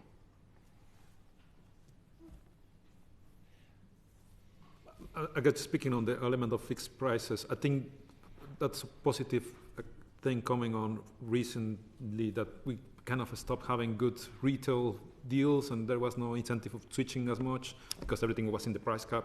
But in the last year and a half, it has become a bit more competitive now, and you get better fixed deals nowadays. So, and also having that translation of the reduction from what happened in the budget into fixes, I think is very positive. And I think that correlates as well, and my colleagues maybe have better information on this, to the more CFDs that are coming online as well, and more contracts, long-term contracts between retailers and the energy generators, because they can offer those fixed prices for longer. Mr. Hammond, can you give us a bit more information? You mentioned that the £150 wouldn't be what everyone would see. Is there a scale there? The scale will be enormous, because the things that have been taken off bills are actually on the unit rate, so it depends on how much people consume. So it's not actually, it's £150 for the average household, which is the average level of consumption. So if anybody that consumes anything different to the average will have a different figure. But also because larger amounts of the discount was on electricity than on gas, those that are on electric heating will see bigger reductions than people that are on dual fuel, which is positive. We would then like to see some rebalancing to make sure that those people are seeing bigger discounts as well, because they're the ones that struggle the most with energy bills. A supplementary from Dave Duggan. Thanks, Chair. Mr. Hammond, you say you're working with government for customers on fixed tariffs. What's the conclusion of that work? Because currently my understanding is that if you're on a fixed tariff, you won't benefit. No, so people that are on fixed tariffs absolutely will benefit. All of the suppliers have committed to make sure that is passed through. The specifics of the implementation, we are working with the government officials on exactly how that will develop. So I can't say what exactly that will be right now, but it will all be passed through to customers in April. Okay. And if you are a customer and you're trying to think how much of, because your point is well made about is £150 indicative. Yeah. How can a customer work out how much they'll benefit from that, whether it might be a tenner or it'll be 150? Yeah, so we're worried about this. There's various things that are happening over the next few weeks and a couple of months that could be very confusing for customers. So we want to make sure that that's as clear as possible. On our part, we are developing materials that will explain that and doing briefings to MPs and to the media to help make sure that message gets through to customers. But we're also encouraging the government as much as possible to start changing their narrative slightly so that it's clear to customers that they're not all going to get a £150 discount and actually going to be dependent on what their consumption is. We need to see that higher up the messaging. There is also a sort of more specific challenge around when the price cap is announced at the end of February, which we're working through with government at the moment as well. Do you have to be a high usage customer to benefit from £150? It's slightly higher than the typical household that would benefit from £150. Is the average consumption, which is a bit more than the typical consumption. And would people who use a ridiculously high amount, would they benefit proportionately? So it would be more than 150. They would benefit more. Yeah, I can't remember the exact numbers off the top of my head, but I could add from our analysis. We looked at dual fuel users using Ofgem's archetypes. They have one for a low typical household and a high user. We calculated a low user would save £103, a typical household £133. Again, that's slightly different from the average, the mean average, and the high user £200. And then for a household on electrical heating could save over £200. Thank you. Christine Sullivan. So the Warm Homes Plan, as you're aware, announces energy efficiency upgrades for low-income families and incentives for other homeowners. And Mr Hammond, you said that it was a good start. If I could ask you, Ms Gabriel, how confident are you that these measures will help reduce energy bills for most consumers? Thank you. Good question. I think, first of all, the Warm Homes Plan sets out to improve things for up to 5 million homes, so that's a good proportion, not all energy users. But it is a good ambition, in my view, and it's true that there is slightly more investment in upgrading homes under the Warm Homes Plan than what had come before, even with the removal of eco. We've done some analysis at Nesta on the numbers, and I think our overall conclusion is that the ambition in the plan is deliverable, but doesn't leave an awful lot of room for error, in the sense that we're already some way into the Parliament. Government will need to move quite quickly in doing the further policy development and laying regulations that it needs to do in order to see those benefits coming through.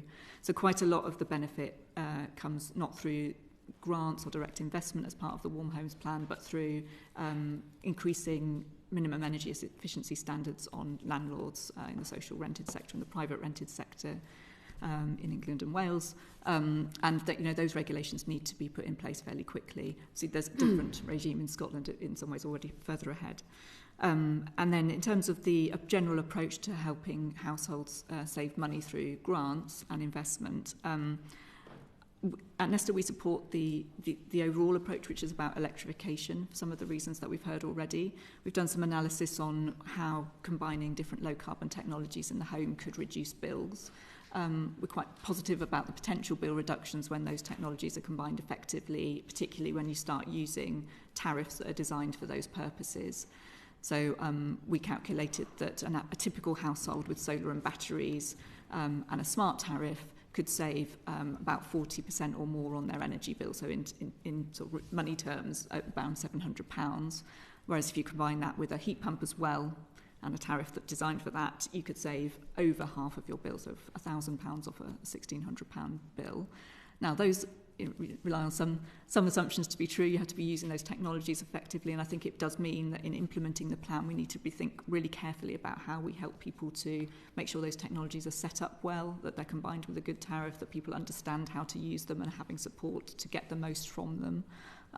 But I do think they can generate significant bill savings. So as we've already heard, I think the next step is to really set out what these schemes should look like in practice. Government has allocated $5 billion to schemes for low-income homes. At the moment, we have Warm Homes Local and the Warm Homes Social Housing Programme. Those will be replaced with something new that could have implications for Scotland. We don't yet know what that programme will look like. Okay, so just to summarise, a combination of regulation that needs to keep pace in terms of being able to achieve the deliverability of the programme, but also a combination of the measures and different technologies could achieve more than what has been set out in the plan.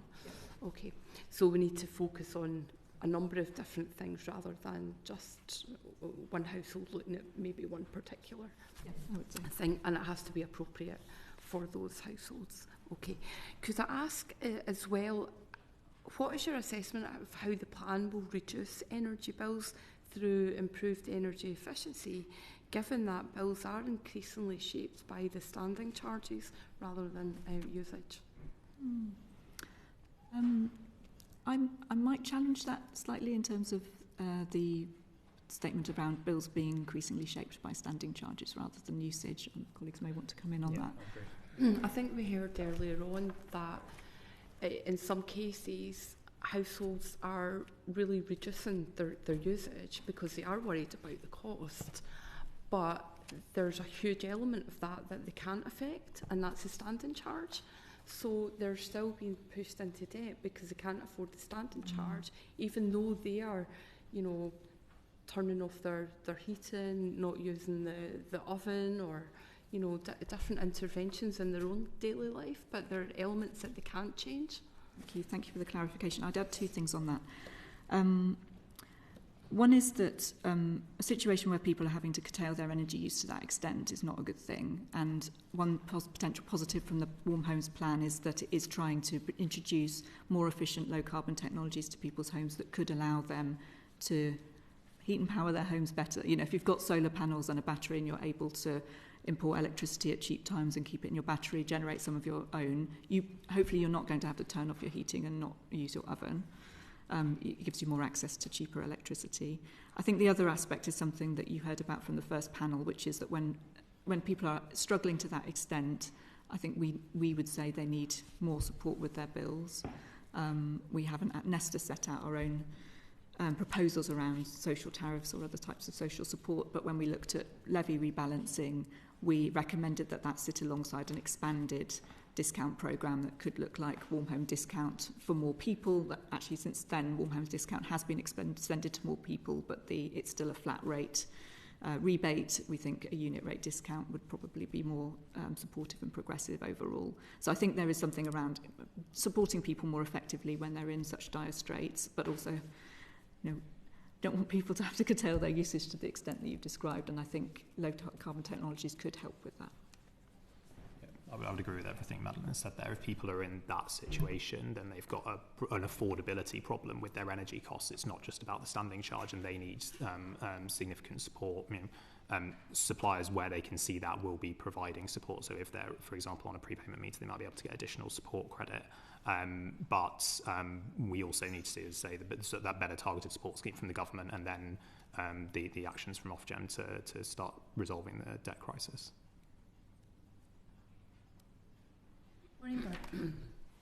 Yeah, thank you. This is to the panel. Can I ask what your assessment is of how the government is currently managing and communicating the trade-offs of the energy transition to the public?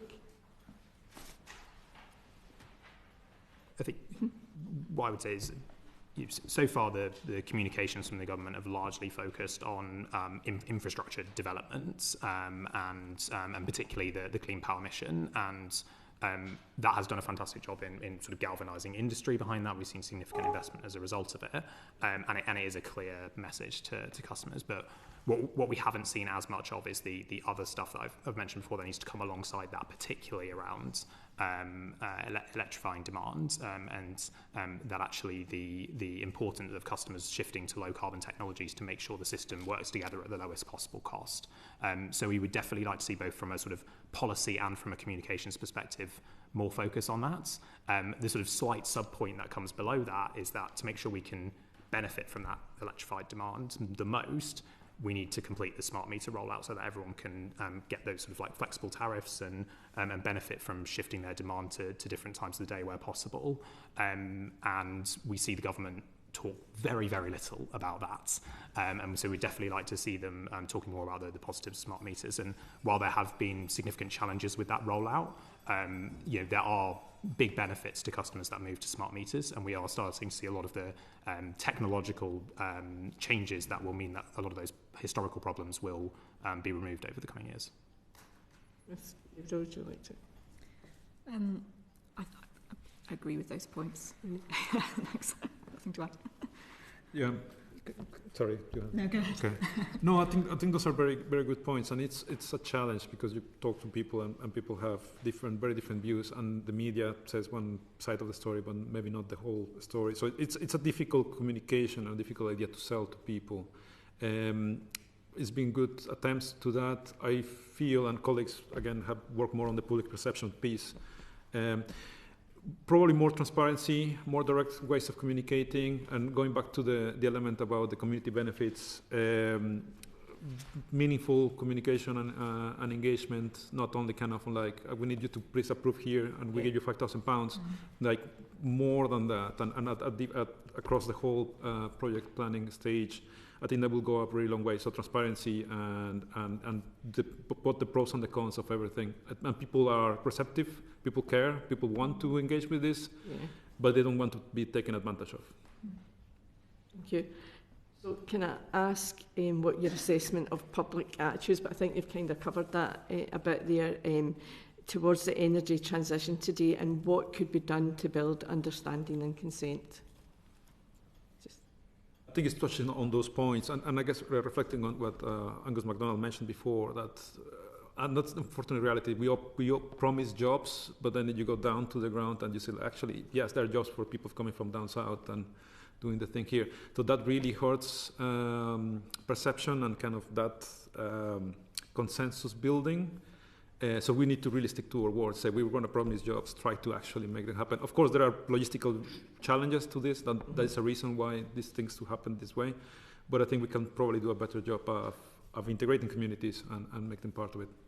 I might add to that if I could. We've done some research on public acceptability of policies around the energy transition and what might make them feel more acceptable to the public. And I guess two key things that came out of that. One was actually for many of those policy areas that we tested, so they were things like phasing out gas boilers, building more energy infrastructure. There were quite high levels of public support, and perhaps higher than we'd expected going in. And other things that could make them more acceptable included directly addressing questions around fairness, directly addressing questions around deliverability, and around just people's belief that it would actually happen. And I think that the transparency point you made was good in that. So when we talk to people about where does energy infrastructure go, they want to know things like what sites have been considered and why is this a good site? That they haven't just been a guinea pig or things have been landed on them, but what has been the process behind getting to this decision. That's good. Hammond? Yeah, I'd absolutely agree with everything that's been said, and I think that the key thing is making sure that there's that sort of the message is coming as early as possible and from multiple stakeholders. I think there is certainly improvements that developers can make to the way that they engage with communities, but often the first time communities are hearing about it is when they're coming and they're wanting to do something very quickly. We now have a pretty decent understanding of where a lot of this development needs to happen, and so there's an opportunity for government and other stakeholders and people that talk to those communities to start that conversation early so that they can also be prepared to make sure they can negotiate well to get the best benefits possible. Absolutely. Thank you very much for that. Thank you. Thank you. That concludes our question session. So thank all three of you very much for coming this morning and for giving us the benefit of your experience and your knowledge. Very much appreciate it. Thank you very much. Thank you. Thank you. Order.